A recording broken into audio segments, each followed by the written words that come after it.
Hello guys, my name is Colin. This is Colin Talks Crypto.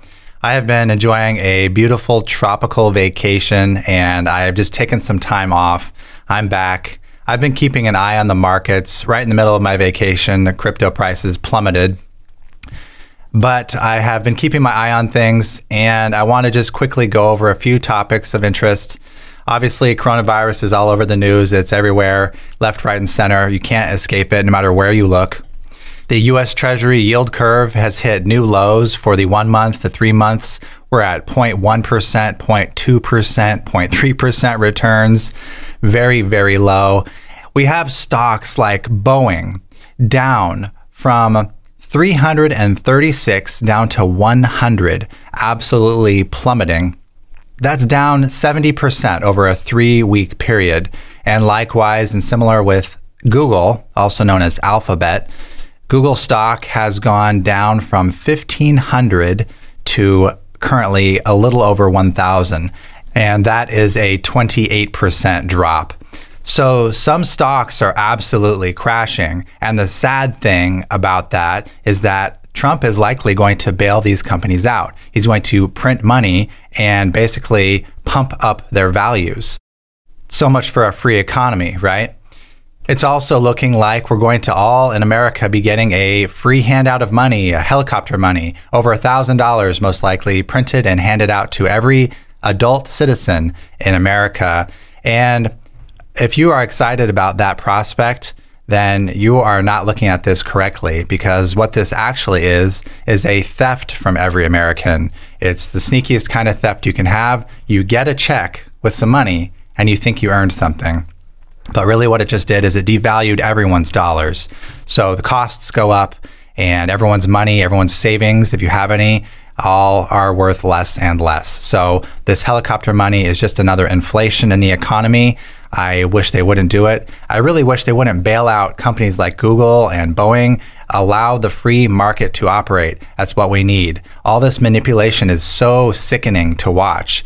It really blows my mind. All the levers of manipulative control, and we pretend like we have a free market. It's such a charade. It's such a sham of a free market when you can bail out a company, you can print money and hand it to every citizen and bail out banks or companies or the car industry, as we saw previously, and not to mention lowering and raising, basically manipulating the rate of the U.S. Treasury bonds. The whole thing is ridiculous. There's so many levers of manipulation, and I want to just keep this video short and end you guys with this little wake-up call, this pattern, this formula for how to control, and this is how it works.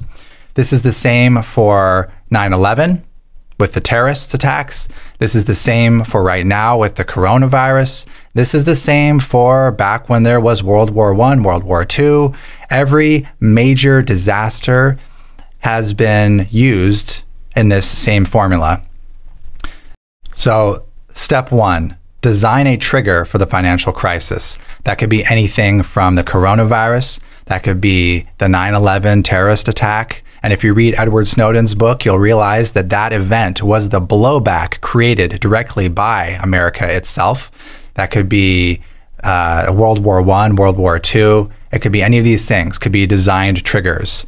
And they all operate on this exact same formula. So you have some kind of a catastrophe, some kind of a disaster, coronavirus, terrorist, war.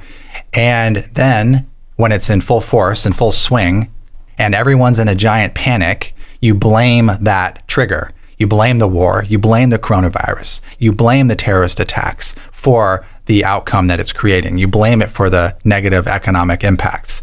And the war and the coronavirus and the terrorist attacks, what do? They create panic, they create fear. And when you have enough fear in a group of people, you can do anything with those people. You can propose any amount of law or reform or change, because people in a fearful state will accept anything. They need a solution. They want to be saved. And so you can hand them on a silver platter anything you want, as long as it's proposed to save them. And in their fearful state, they will very, very likely and have historically take up that silver platter. And what that really means is take the population's freedoms away. If you look back at these events, coronavirus is very likely going to take away freedoms from people, whether it's traveling. I know that in Puerto Rico right now, there's been freedoms revoked for the next 2 weeks. We're quarantined, essentially. We have a curfew. We're not supposed to leave our house. We're not supposed to meet in groups of people. We're not supposed to be at the beach. We're supposed to only travel for utter necessities. That's a freedom that's been revoked. And I could sure see that same pattern being used in the future to keep us from meeting in groups. My gosh, what a dangerous thing to have people meeting in groups. You could potentially overthrow a government by meeting in groups. So if we have a legitimate reason to ban you from meeting in groups, well, then we just made ourselves that much safer. I know that flights are attempting to be stopped in and out of Puerto Rico, just as another example of taking away freedoms. So if the government can then take away flights, make you stay in your house, not meet in groups, it's just an example of the next level of taking away freedoms. And in 9/11, we're all familiar with the freedoms that had been revoked. Now, when you go to an airport, there's pat downs and there's bomb screenings, and you can have your hand wiped, and they put it with a chemical, the metal detectors. This is to, protect us from terrorists. We could all be a terrorist, so we all have to scan and protect. It's all based on this pattern: blame, create a panic. And that's how you take away people's freedoms. And that's how you justify mass surveillance. That was another major 9/11 repercussion, was now the government and the CIA and the NSA all use that as an excuse to sign laws and executive orders and make it okay to tap into and spy and bulk mass data collect on ordinary citizens. That was a freedom that has been revoked from people ever since the actual catastrophe of 9/11. And so coronavirus is going to be the same. I'm predicting it right here. We are going to lose yet more freedoms. And so this is the cookie cutter pattern, as you can see, for any disaster that takes place, to basically allow you to change a society and to change its laws. It's all based on disaster, fear, and then reform, over and over again. And in case you think that war doesn't fall into this pattern, it absolutely does, because banks benefit on both sides of the war. So the only party that has a vested interest in a war ultimately, and they don't care what countries are involved, is a bank, because a bank can fund the war machinery from both sides.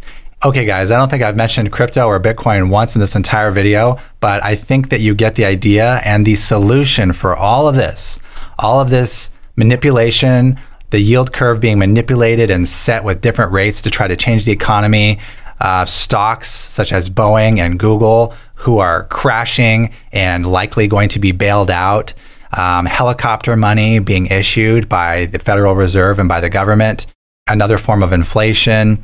These are all manipulations that are defeated by Bitcoin and cryptocurrencies. As I've been saying for a very long time, and why I'm into Bitcoin and why I'm into crypto, is that Bitcoin and cryptocurrency are the vehicle by which we will free mankind from the abuses of money. And that's what we are seeing in droves today with the stock manipulations, the yield curve, yada, yada. Manipulation, manipulation, manipulation. It is not a free market out there. It is a highly manipulated world.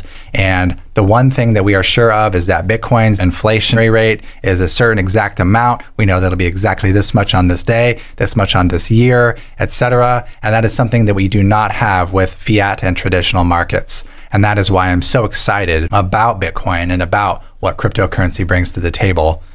So my take right now is that crypto and Bitcoin on the short term appear to be following traditional markets. However, as I always say in my videos, I'm a long-term holder, I'm a long-term trader. I make very few trades per year.